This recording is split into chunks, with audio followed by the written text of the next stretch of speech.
Sick CEO pays off his black janitor's debt for healing, but falls in love and refuses to let her go. Celine Carter wiped the last corner of the marble floor when the CEO's office door opened. She turned sharply, heart racing. Standing there was Malcolm Reeves, tall, pale, and weak, leaning on a cane with an oxygen tube across his nose. He didn't look like the powerful man who owned the building. He looked like someone running out of time. Please hit subscribe and turn on the notification bell so you never miss our channel's new videos. It is quick, free, and the best way to support us in bringing you more dramatic stories. Now, let us return to our main character. "Miss Carter," he said in a calm, tired voice.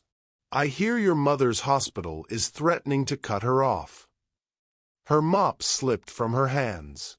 She hadn't told anyone about that. How did he know? When Malcolm offered her a deal, her care for his failing body, his money for her freedom, Celine's breath caught. Was this mercy, or another kind of trap? Would you accept such a deal to save your family? The next morning, Celine sat quietly in a small waiting room outside the CEO's private medical office. Her uniform still smelled of bleach. Her palms were sweaty, her heart beat loud in her ears. She didn't know why she was there, only that the CEO's assistant had told her Malcolm Reeves wanted to discuss something important. When the door opened, Malcolm's doctor stepped out. A serious man in a white coat, he nodded politely. "You must be Miss Carter. Mr. Reeves isn't well. I'll keep this short." He spoke in a low, careful tone. Malcolm, he said, was living with a severe heart infection. The treatments had kept him alive longer than expected, but the strain had weakened him beyond recovery. Without constant care and peace of mind, his condition would worsen quickly. Celine swallowed hard, not sure why he was telling her this. "Mr. Reeves has made a decision," the doctor continued. "He believes you can help him." Before she could respond, the doctor opened the door. Inside, Malcolm sat by the window, his back to her, the oxygen tube still wrapped around his nose. The morning light revealed the truth his suits once hid: sharp cheekbones, hollow eyes, skin pale like paper. Yet his voice was calm, steady, and oddly gentle. "Come in, Miss Carter." She stepped forward slowly. "I don't have much time left," he said without looking at her. "Doctors call it an infection. I call it punishment." Her brows furrowed. "Punishment? For living without meaning," he replied quietly. "For letting money replace people." He finally turned to face her. "Your shift is over. You don't have to clean tonight. Just listen."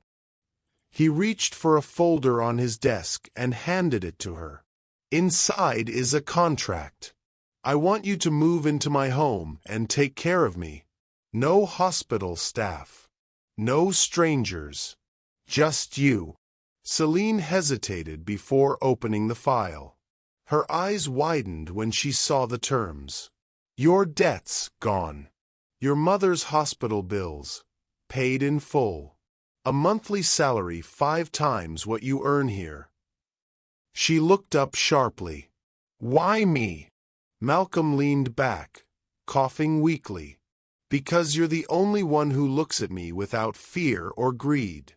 You just see a man." Her throat tightened. "Mr. Reeves, I'm not a nurse. I clean floors.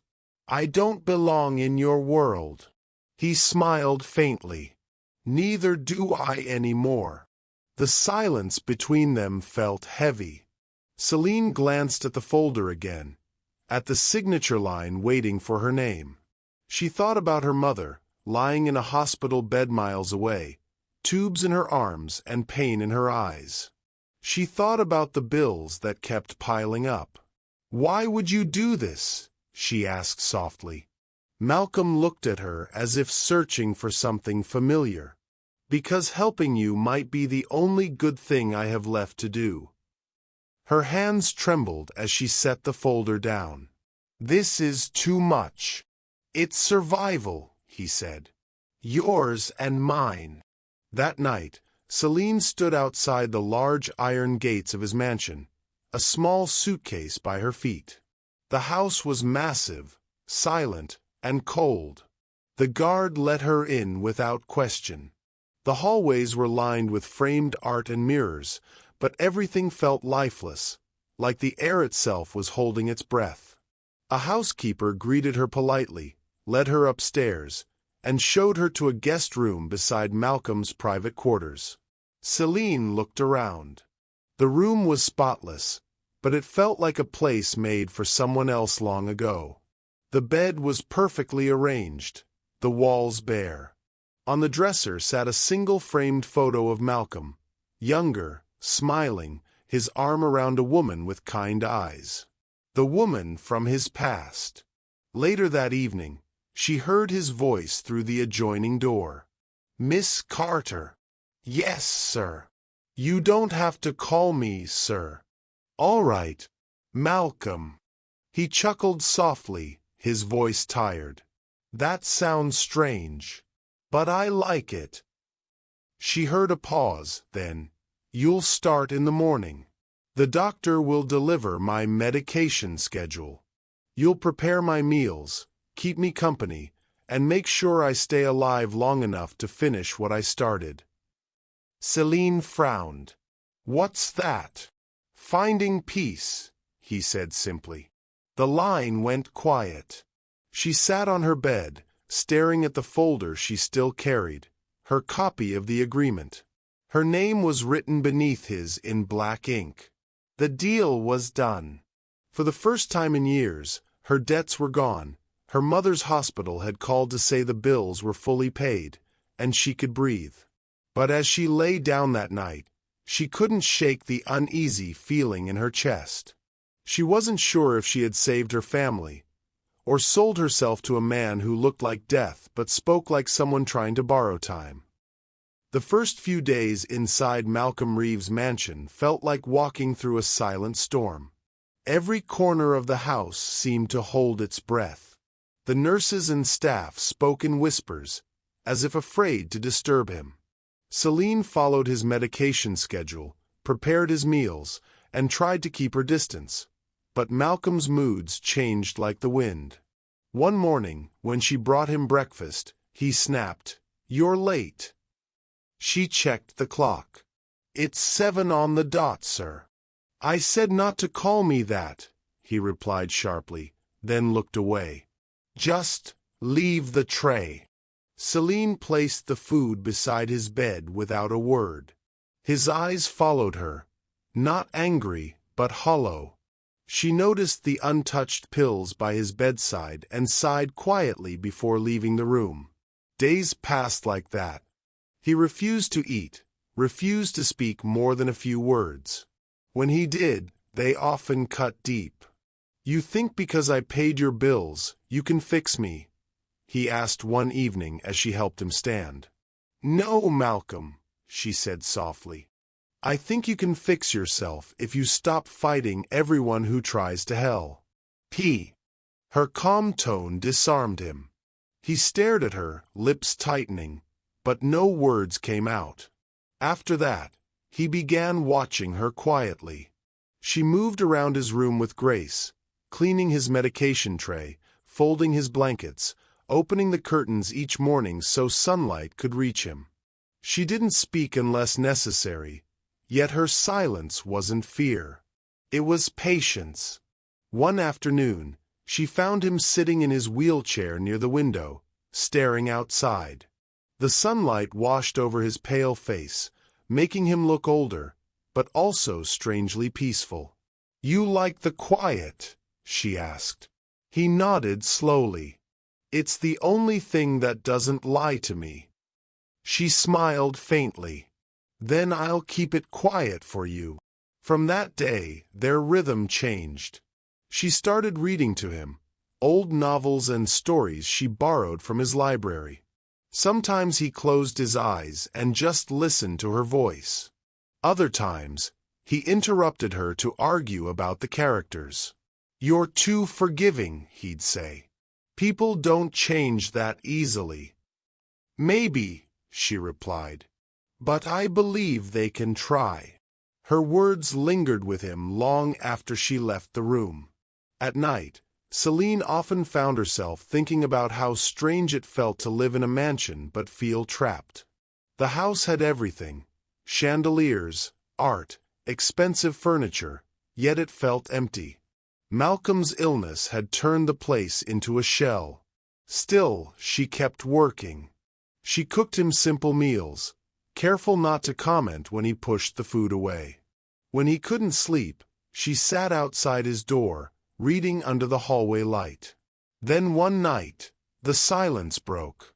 It was close to midnight when Celine heard a loud crash from Malcolm's room. She rushed in to find him on the floor, gasping for air, his oxygen mask lying beside him. His skin was clammy, his breathing uneven. "Malcolm!" she shouted, dropping to her knees. She lifted his head gently, placing the mask back over his nose. His hands trembled violently.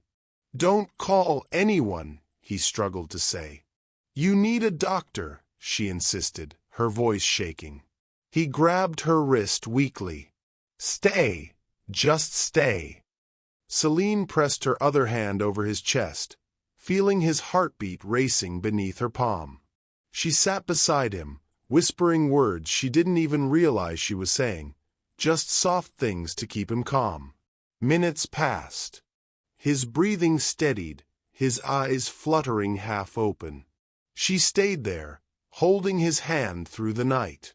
By dawn, the color had returned to his face. He was asleep, still gripping her fingers. Celine leaned back in the chair, exhausted but relieved. For the first time, she saw something human in him, not the cold CEO everyone feared, but a man afraid of dying alone. When he woke hours later, his gaze fell on her hand still resting near his. "You stayed," he whispered. "I couldn't leave," she said simply. He looked at her for a long moment. His usual sharpness was gone. No one's ever done that before. "Maybe they didn't care enough," she said gently. He blinked, as if her words had touched something deep inside him. After that night, something in Malcolm began to change. He still kept his walls up, but they weren't as solid. He started taking his medicine without protest. He ate his meals without complaint. Celine noticed the difference, but didn't mention it. She just kept doing her job, reading to him, helping him walk, sitting by the window while he rested. One afternoon, as she poured his tea, he spoke quietly. "You remind me of someone." "Who?" she asked. "My late fiancée," he said. "She used to talk about faith the way you do. I didn't listen. Not until it was too late." Celine paused, unsure what to say. "I'm sorry for your loss." He nodded. "So am I." For the first time, his voice cracked. That night, Celine stepped out to the garden after finishing her duties. The air was cool, the wind gentle. She took a deep breath, feeling something shift inside her too. She was starting to see Malcolm not as her employer, but as a man buried beneath years of pain and guilt, one slowly learning how to breathe again. Over the next few weeks, Malcolm's health began to show small but steady signs of improvement. The color returned to his face, his breathing grew stronger, and the dark circles under his eyes slowly faded. Celine kept to her routine, his meals, his therapy, his reading, but the air between them had changed. He smiled more often, especially when she walked in. Their conversations moved beyond medicine and meals. Sometimes they talked about nothing important at all, about the taste of tea, the sound of rain against the windows, or the scent of old books in the library. Celine noticed how his voice softened around her. He no longer barked orders or hid behind silence. Instead, he listened, really listened. One afternoon, she brought him tea on the terrace overlooking the garden. The sun was gentle that day, and a cool breeze brushed through the open doors. Malcolm sat wrapped in a light blanket, his oxygen tank beside him. "You've been quiet today," Celine said, setting down the tray. He looked out over the garden, then back at her. "I was thinking how strange it is to feel alive again."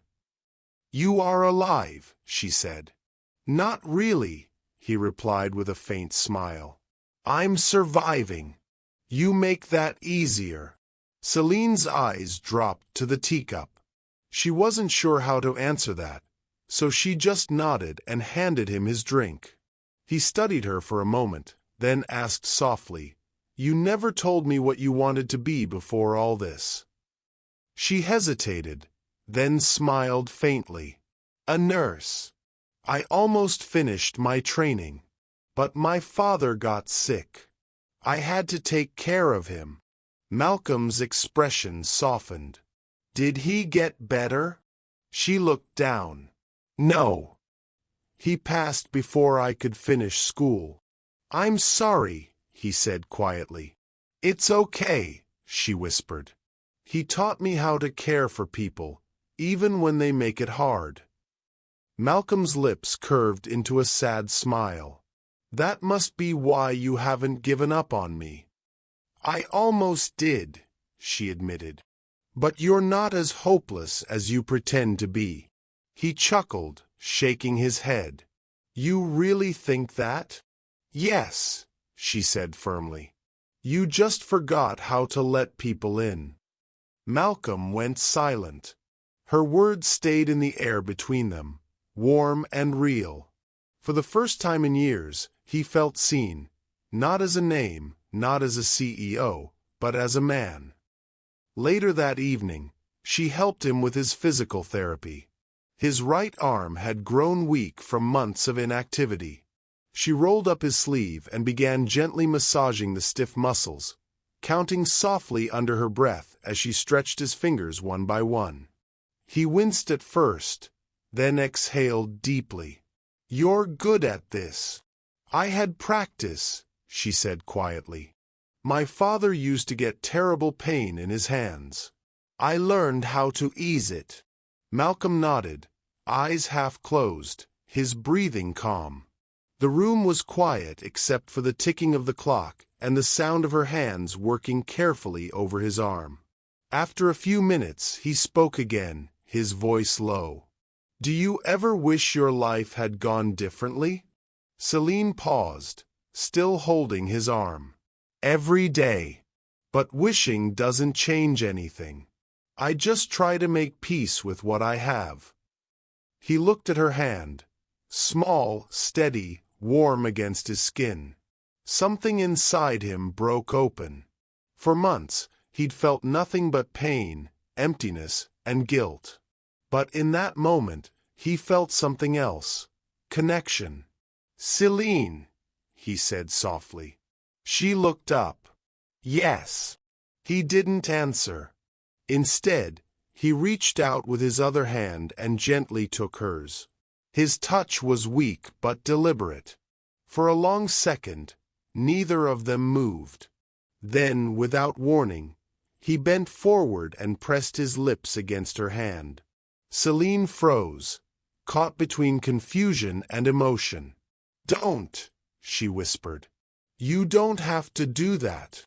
"I know," he said, voice trembling. "I wanted to." Her breath caught. His eyes met hers, tired, vulnerable, sincere. In that moment, the air in the room seemed heavier. She could feel her heartbeat quicken.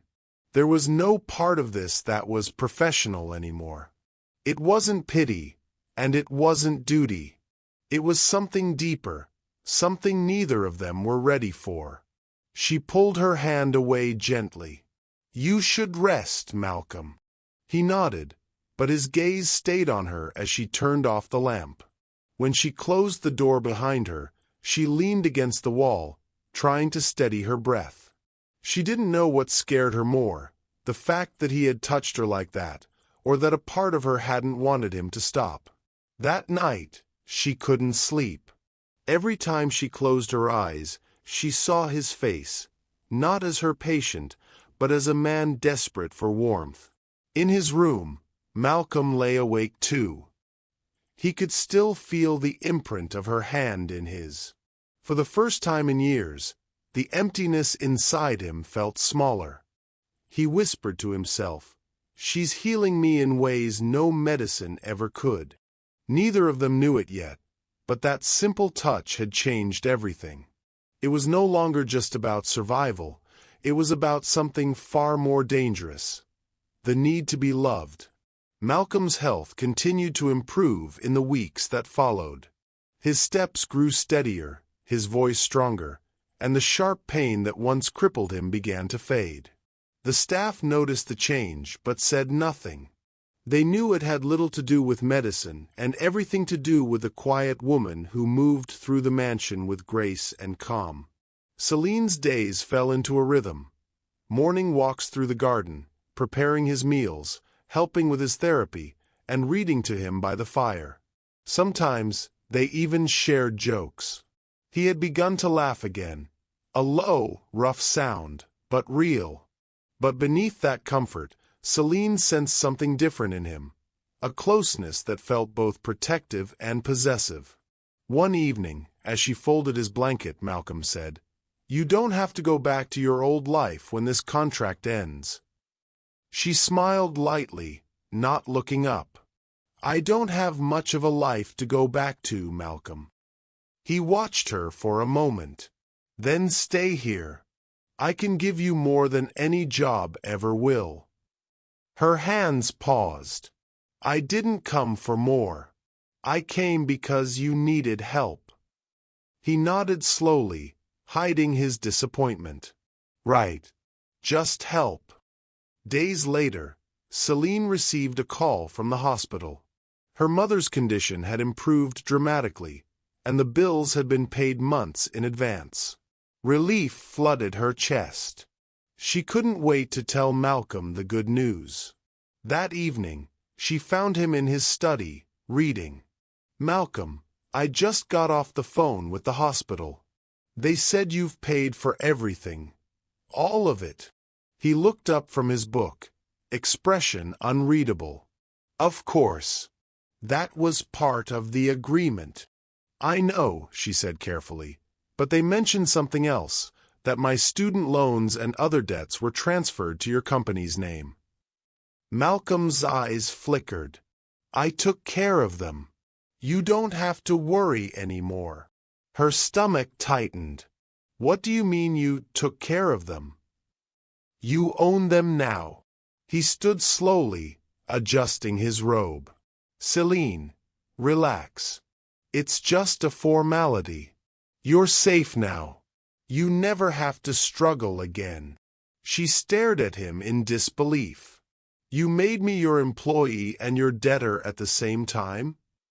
He stepped forward, his voice calm but firm. "I made sure you'd never leave and end up cleaning floors again. You deserve better." "Better," she repeated, her voice rising. "By trapping me." "That's not better, Malcolm. That's control." He flinched but didn't back away. "You don't understand. I can't lose you. Not after everything." She shook her head, anger and hurt mixing in her chest. "You said this was about healing. You said it was about peace. But all you've done is chain me to you." He tried to reach for her hand, but she pulled away. "Celine, please. I did it for you." "No," she said firmly, tears filling her eyes. "You did it for yourself." He took a shaky breath. "You think I don't know what it's like to be alone? Every person in my life has left me. My parents, my fiancé, everyone. I can't go through that again. Then you should have learned how to let go, she said, voice trembling. Because what you're doing isn't love, Malcolm. It's fear. The room fell silent except for the sound of his uneven breathing. He looked at her as if she had just ripped open something he'd spent years trying to bury. Celine turned away, heading for the door. Where will you go? He asked, his voice breaking. You have nothing outside these walls. She stopped, her back still turned. Then I'll build something from nothing. At least it'll be mine. Celine. She didn't answer. She walked out without looking back. That night, the mansion felt emptier than it had in years. Malcolm sat in the dark, staring at the chair where she used to read to him. The air was heavy, thick with regret. He wanted to call her to apologize, but pride and fear held his tongue. In her small apartment across town, Celine sat on the edge of her bed, staring at her packed suitcase. Her heart hurt more than she expected. She had come into his life to save him, but somewhere along the way, she had started caring, truly caring, and that made walking away even harder. She wiped her tears and whispered to herself, "You did the right thing." But deep down, she wasn't sure. Malcolm spent the next few days avoiding everyone. He stopped eating, stopped taking his medication. The doctors called. He ignored them. His health began to slip again, but he didn't care. The silence of the house that once comforted him now felt suffocating.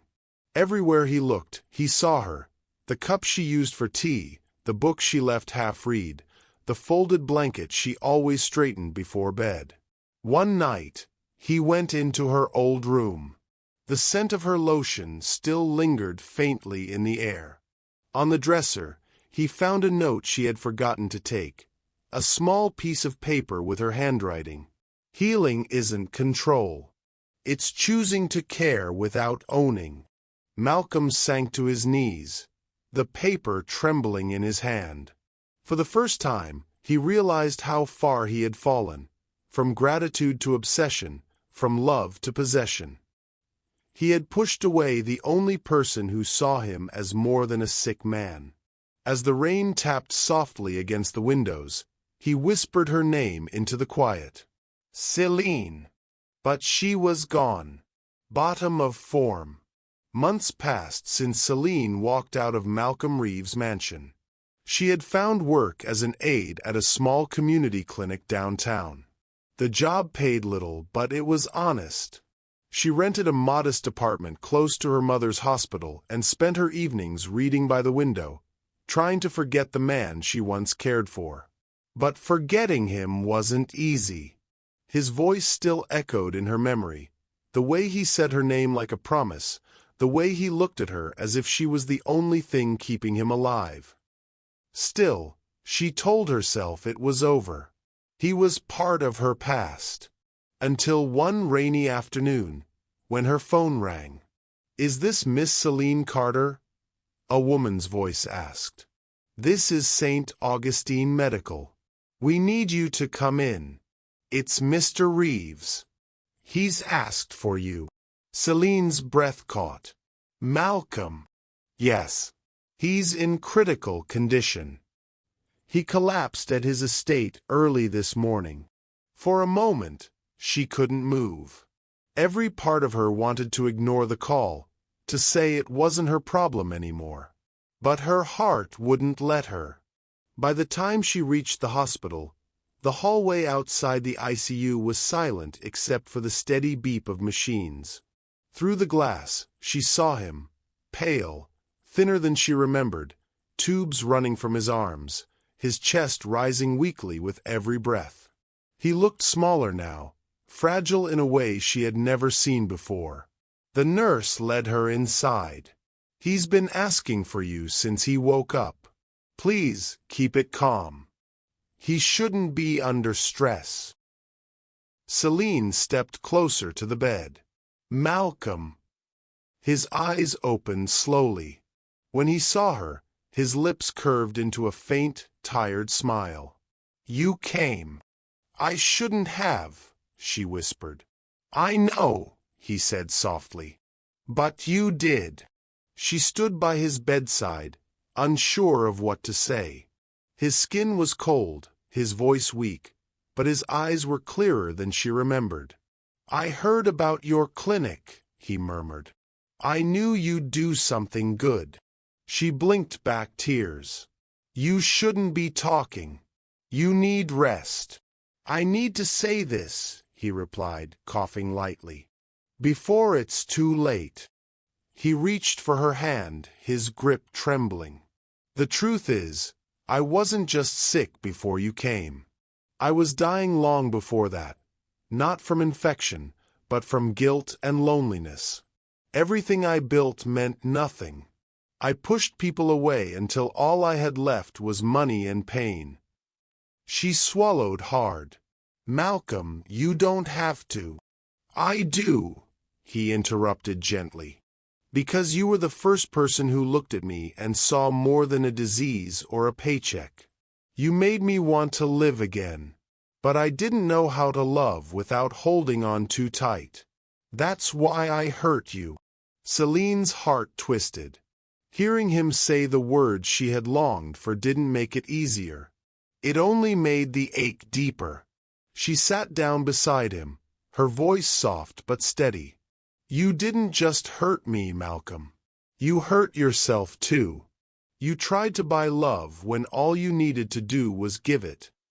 He closed his eyes, a single tear slipping down his cheek.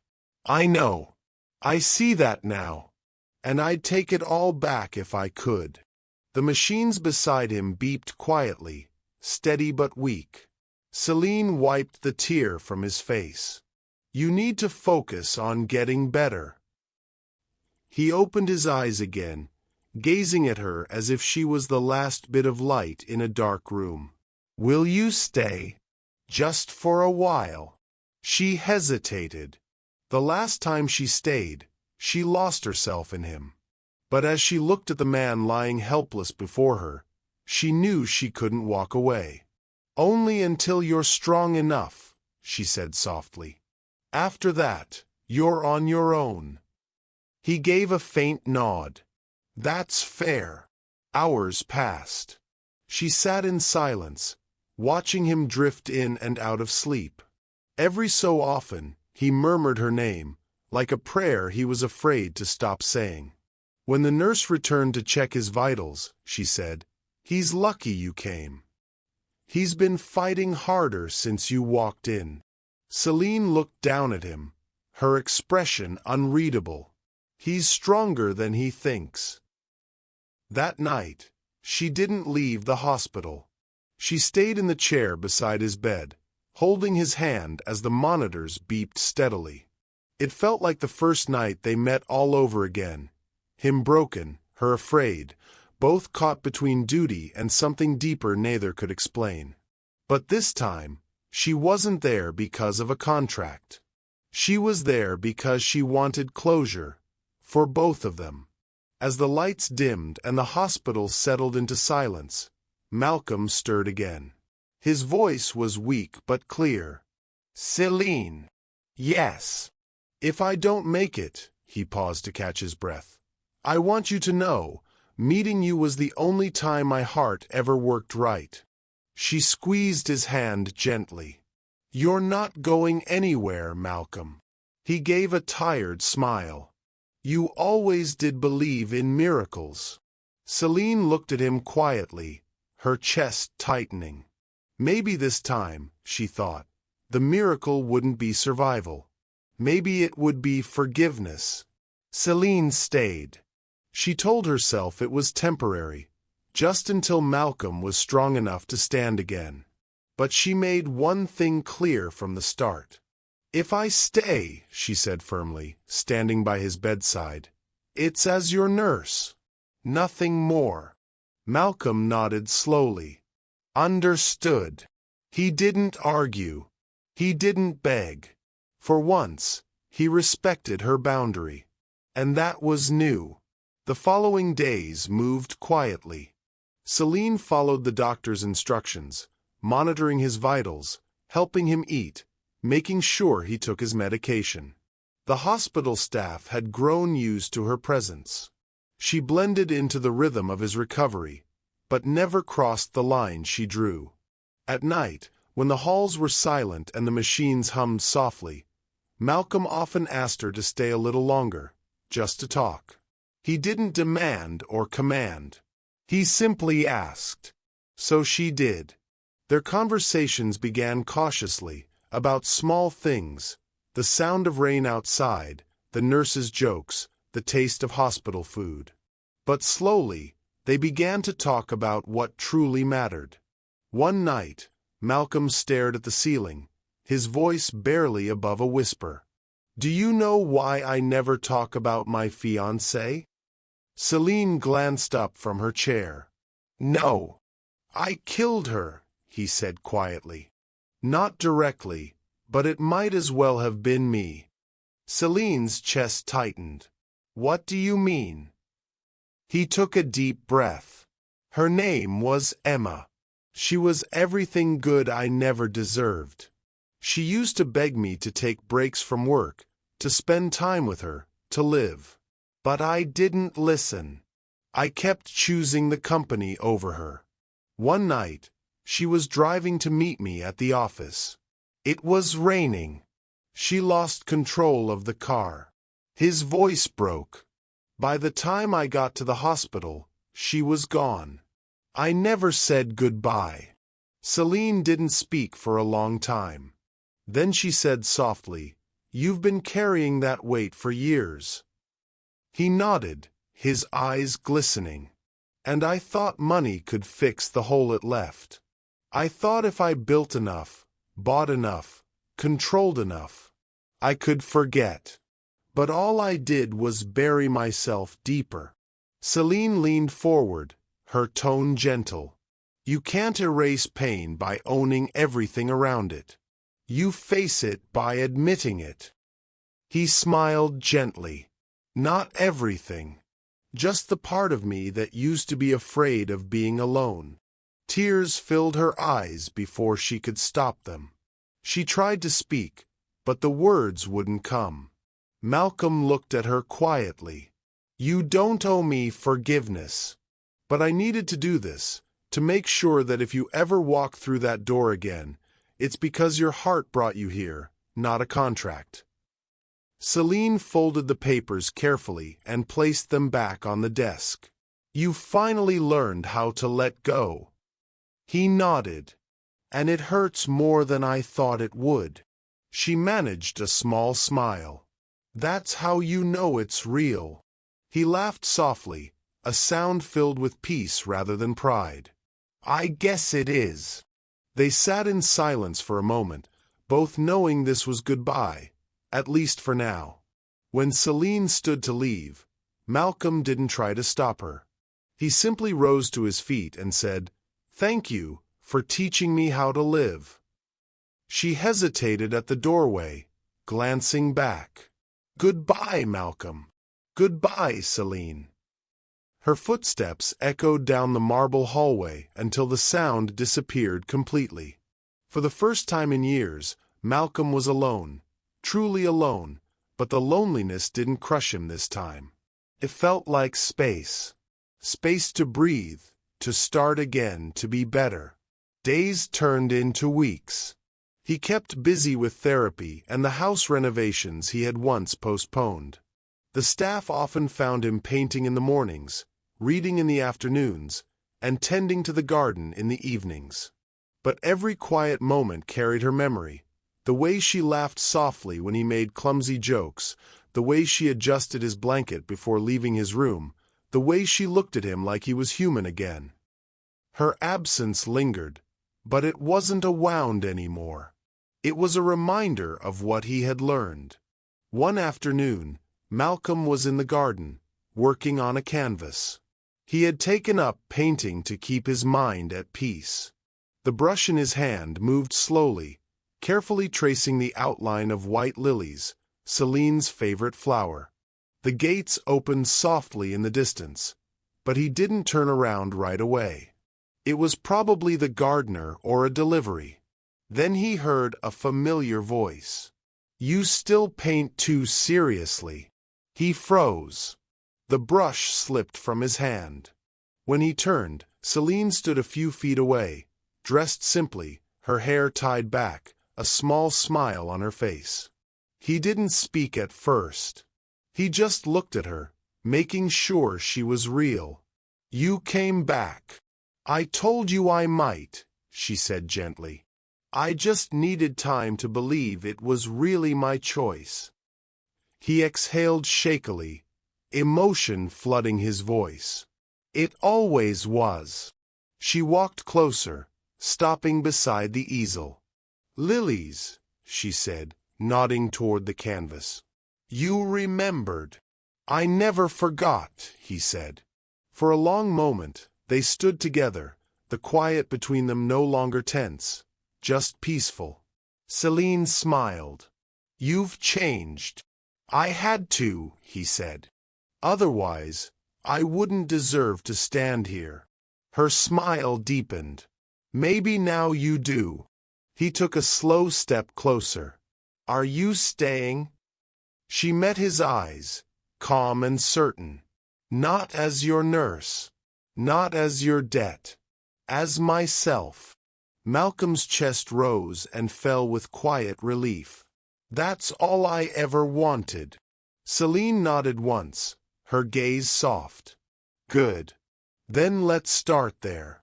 The morning air was calm, and sunlight streamed across the garden, soft and golden. Birds hopped along the stone path as Malcolm Reeves sat beneath the shade of an old oak tree, a half-finished canvas in front of him.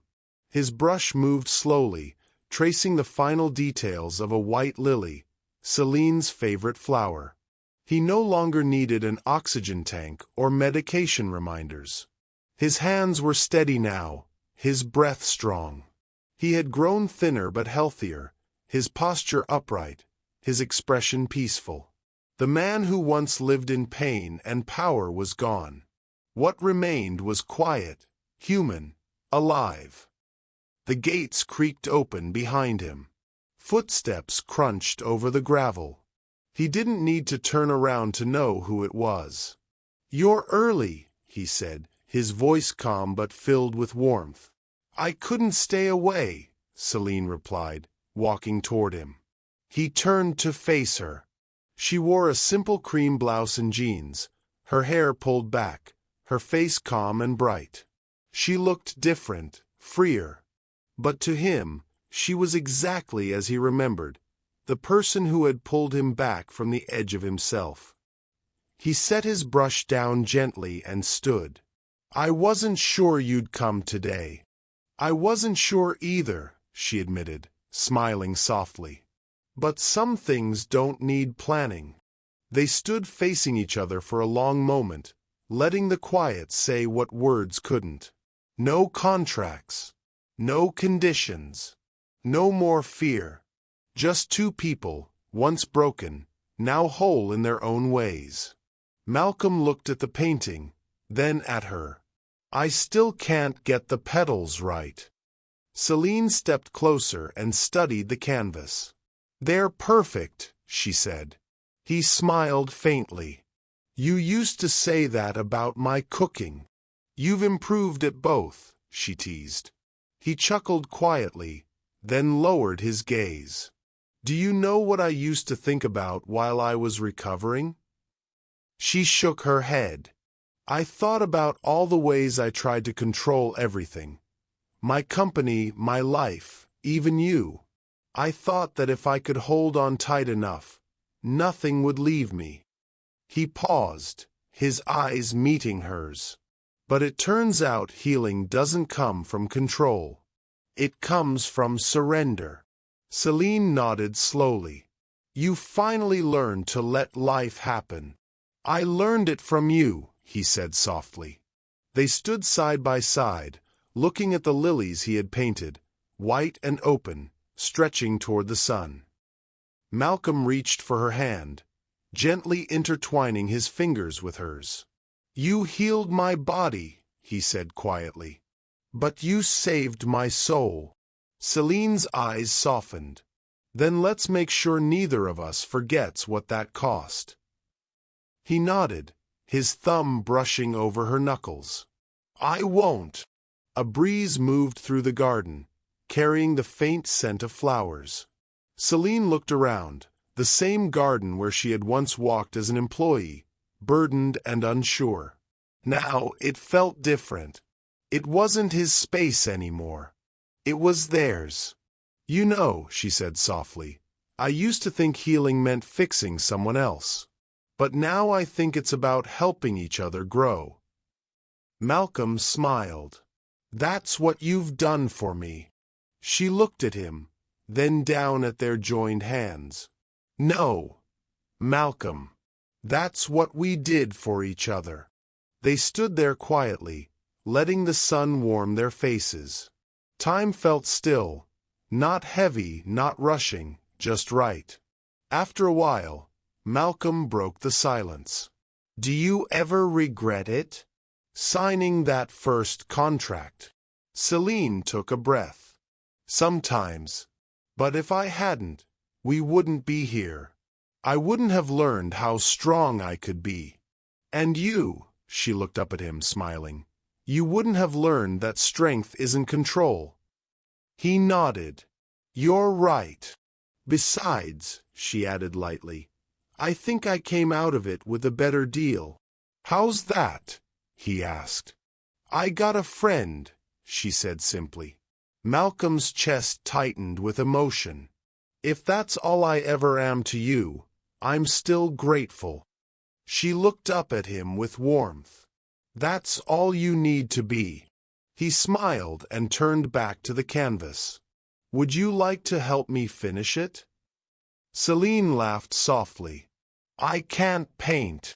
"Neither can I," he said, handing her the brush. "But it doesn't stop me from trying."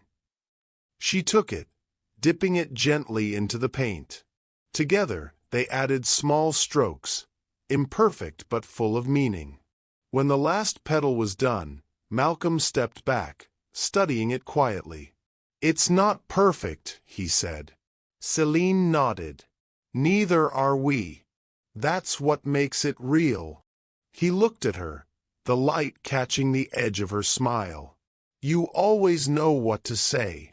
"Maybe because I finally learned when to stop running from the truth," she said. He leaned closer, his voice low but full of calm. "And what truth is that?" "That sometimes love isn't about saving someone," she said softly. "It's about walking beside them once they've learned how to save themselves." For a moment, neither of them spoke. The garden around them seemed to breathe, alive, peaceful, whole. Malcolm squeezed her hand one last time. "Then walk with me."